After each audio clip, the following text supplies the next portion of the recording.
बिस्मिल्लाहिर्रहमानिर्रहीम। मेरे मोहतरम नादीन और सामिईन, नमाज के मतलब एक और बड़ा ज़बरदस्त और अहम सवाल है जिसका उन्वान है गैर मुकल्लद और अहले हदीस के पीछे नमाज पढ़ना। सवाल: मैं सऊदी अरब में रहता हूँ और यहाँ मस्जिदों में गैर मुकल्लद और अहले हदीस नमाज पढ़ाते हैं। क्योंकि मेरा ताल्लुक़ देवबंद से है, आप ये बताएं कि मैं उनके पीछे नमाज पढ़ूँ या नहीं।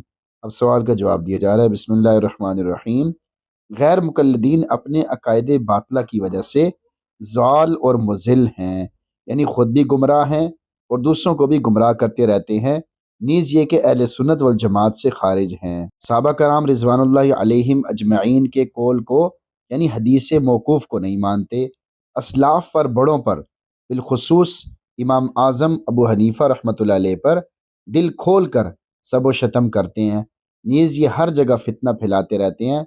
फिर इनके यहाँ पानी कभी नापाक नहीं होता, इसलिए इन लोगों के पीछे नमाज पढ़ने से एहतियात करनी चाहिए। वहाँ किसी हम्बली, मालकी, शाफी इमाम के पीछे नमाज पढ़ लिया करें। ये तमाम मुकल्लिदीन को मुश्रिक कहते हैं, यानी इनका एक और भी जो बुरी आदत है इनकी, वो जितने भी मुकल्लिद हैं उनको मुश्रिक कहते हैं। इसलिए इनकी इक्तिदा से एहतियात करनी चाहिए। अल्लाह ताला हमें सही इल्म और अमल करने की तौफीक और हिम्मत अता फरमा दे। आमीन।